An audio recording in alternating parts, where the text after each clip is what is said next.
युवा इस देश का भविष्य है और युवाओं को आगे की श्रेणी में रहना चाहिए, ये लगातार हम सुनते आते हैं।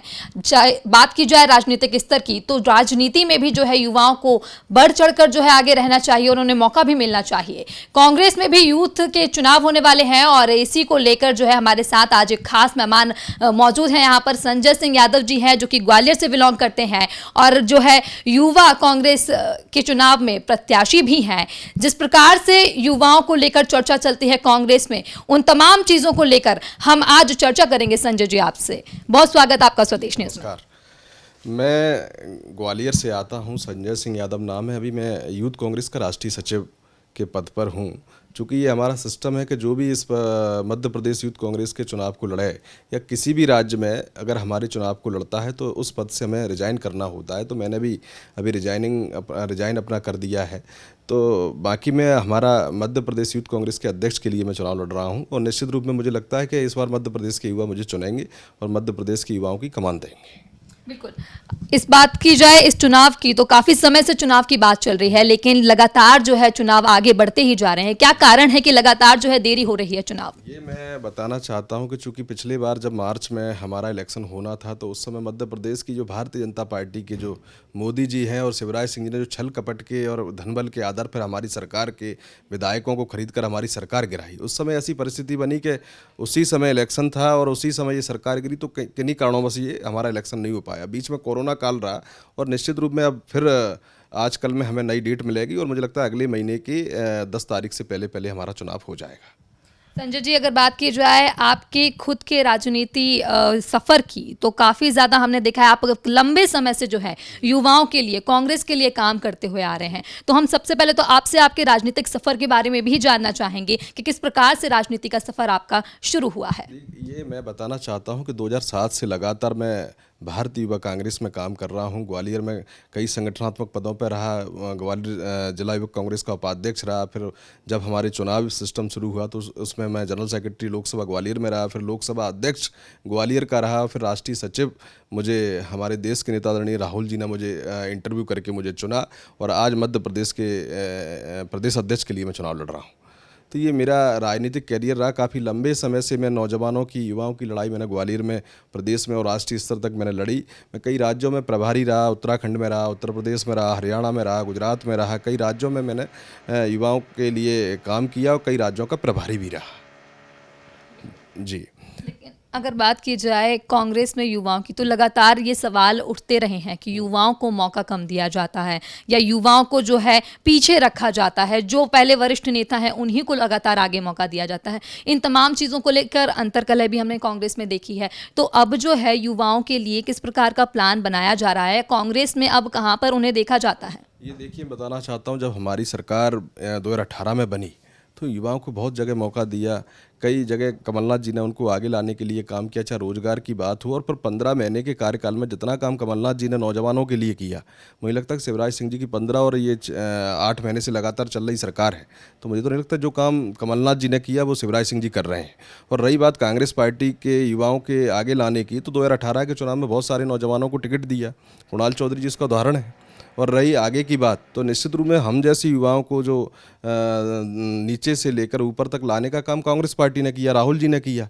नहीं, हम जैसे तमाम नौजवान साथियों को आज देश में काम करने का मौका मिला, ये राहुल जी की देन है, कमलनाथ जी की देन है, दिग्विजय सिंह जी की देन है। तो ये निश्चित रूप में मुझे लगता है कि कांग्रेस पार्टी नौजवानों के लिए बढ़ चढ़कर हिस्सा ले रही है और बढ़ चढ़कर हमारे लिए काम कर रही है। बेरोजगारी का स्तर तो लगातार तब भी बना रहा, 15 महीने तक कांग्रेस की सरकार रही, लेकिन सरकार के रहते उसके बावजूद क्या कुछ किया गया युवाओं के लिए, बेरोजगार युवाओं के लिए? ये मैं बताना चाहता हूँ कि नगरीय प्रशासन मंत्री आदरणीय जयवर्धन सिंह जी हों, तो रोजगार के लिए उनके लिए नई कई स्कीमें लेके वो आ रही थी। कई प्रपोजल पास भी हुए हमारे, पर किन्हीं कारणों से हमारी सरकार नहीं चल पाई। कमलनाथ जी ने बहुत सारे, चाहे हर डिपार्टमेंट में नौजवानों के लिए हिस्सेदारी उन्होंने तय कर रखी थी, पर अब उसका इम्प्लीमेंट नहीं हो पाया। तो इसमें ये मध्य प्रदेश के ये भारतीय जनता पार्टी के नेताओं की कमी रही कि हमारी सरकार को 5 साल चलने तो देते।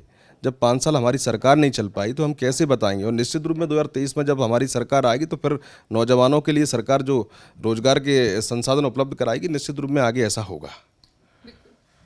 आगे की अगर बात की जाए कई चीज़ों की, यूथ कांग्रेस का चुनाव है और ऐसे में कई सारे मुद्दे लेकर भी जो है कांग्रेस आ रही है। आपका मुद्दे क्या है?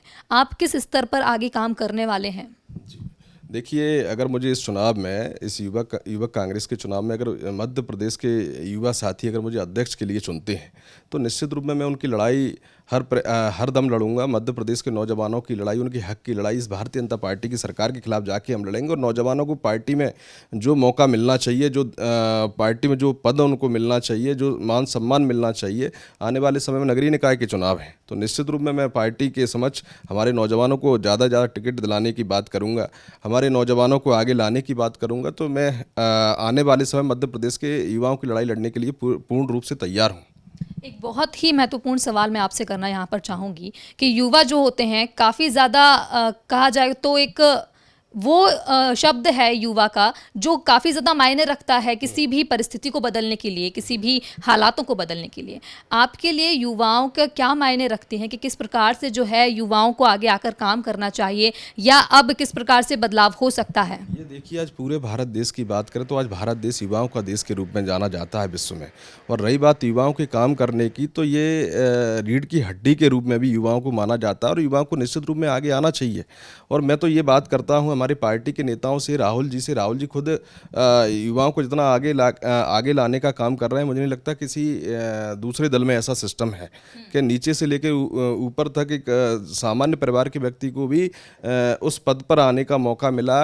जो उदाहरण के लिए मैं बात करूंगा, हमारे देश के यूथ कांग्रेस के अध्यक्ष आदरणीय श्रीनिवास जी हैं, वो एक सामान्य परिवार से आते हैं, और इसी सिस्टम के तहत कांग्रेस पार्टी ने उनको राष्ट्रीय अध्यक्ष बनाया। तो निश्चित रूप में मुझे लगता है कि कांग्रेस जो देन कांग्रेस की है वो किसी अन्य दल की नहीं है।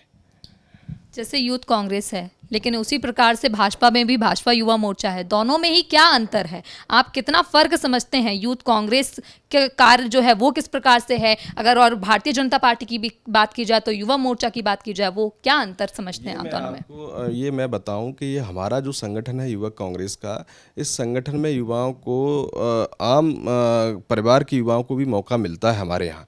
पर भारतीय जनता पार्टी में केवल उन्हीं को मौका मिलता है जो किसी नेता की कृपा दृष्टि के पात्र हों, किसी नेता का, किसी बड़े नेता का, मुख्यमंत्री, विधायक, सांसद, जो भी उनका नेता होगा, जिसको वो चाहेंगे उसको बनाएंगे। पर हमारी पार्टी में ऐसा नहीं है।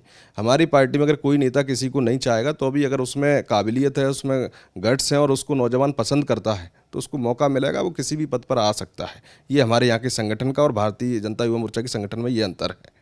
बिल्कुल, अंतर आपके नज़रिए का है और बिल्कुल होना भी चाहिए, सभी का नज़रिया होता है। आपकी बात की जाए, संजय सिंह यादव जी की बात की जाए, तो राजनीति की प्रेरणा आपको कहाँ से मिली है? क्योंकि देखा जाए तो आपका पारिवारिक जो करियर अगर की बात की जाए वो भी रहा है, वो भी एक पहचान है, क्योंकि कहा जाता है कि जीन्स में जो चीज़ होती है वो दिख कर आती है, निखर कर भी आती है, और वो जुनून भी देखने को मिलता है। मैं बताना चाहता हूं कि मेरे परिवार में मेरे चाचा जी अभी मध्य प्रदेश सरकार में कैबिनेट मिनिस्टर थे, श्री लाखन सिंह यादव जी। बाकी मेरे पिताजी गवर्नमेंट सर्विस में थे, रिटायर्ड हो गए हैं। मेरी वाइफ भी ग्वालियर नगर निगम में पार्षद हैं। और रही बात राजनीतिक कैरियर की या पारिवारिक पृष्ठभूमि की, तो निश्चित रूप में ये तो मेरे परिवार में मेरे चाचा हैं। और सीधी बात रही प्रेरणा की बात, तो ये शुरू से ही मेरी मंशा थी कि मैं आम जनमानस की, आम जनता जनार्दन की सेवा करना चाहता हूं। अब चाहे मेरे पिताजी से मुझे ये प्रेरणा मिले, या मेरे चाचा जी से मिले, या मुझे हमारे संगठन से राहुल जी से मिले, कमलनाथ जी, दिग्विजय सिंह जी से मिले, तो ये मेरे एक ही उद्देश्य रहा है कि मैं सेवा भाव के साथ जनमानस की सेवा करना चाहता हूँ।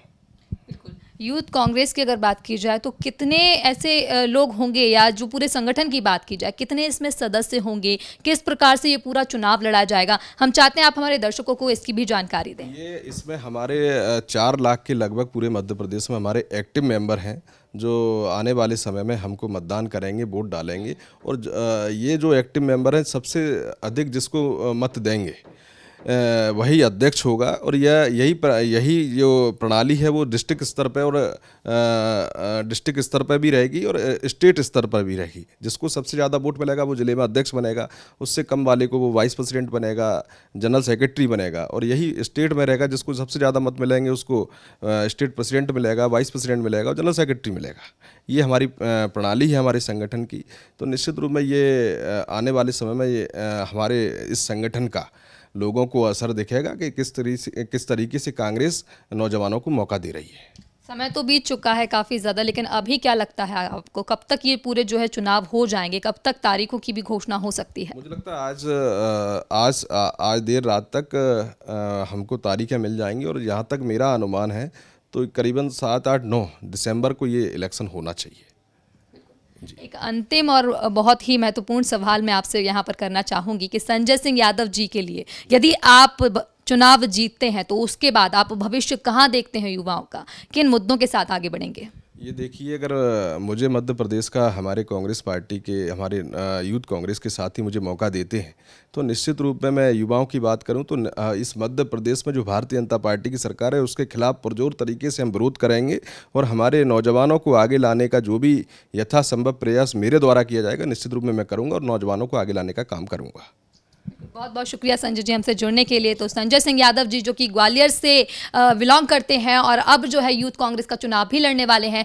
स्वदेश न्यूज़ की तरफ से आपको बहुत सारी शुभकामनाएं। जिस प्रकार से ये चुनाव होने वाला है उस चुनाव में आपको सफलता मिले, लोग आपको सपोर्ट करें, युवा मोर्चा जो है आपका, जो यूथ कांग्रेस है वो आपको जो है अपना समर्थन दे, इस प्रकार की भी शुभकामनाएं हम आपको देते हैं। आपको बता दें कि कांग्रेस यूथ का जो है यूथ कांग्रेस का अब चुनाव होने वाला है और इसी को लेकर जो है लगातार कांग्रेस में जो हलचलें देखने को मिल रही हैं वो भी साफ तौर पर दिखाई दे रही हैं। और जिस प्रकार से युवाओं की बात की जाती है, युवाओं की हक की बात की जाती है, तो किस प्रकार से आगे चलकर कांग्रेस या बीजेपी, कोई भी राजनीतिक स्तर हो, युवाओं के लिए क्या कुछ कार्य करेगा, मध्य प्रदेश का भविष्य आखिरकार कहां नजर आएगा, अब ये देखने वाली बात है। कैमरा पर्सन सुजीत लांजवार के साथ पूजा यादव, स्वदेश न्यूज भोपाल।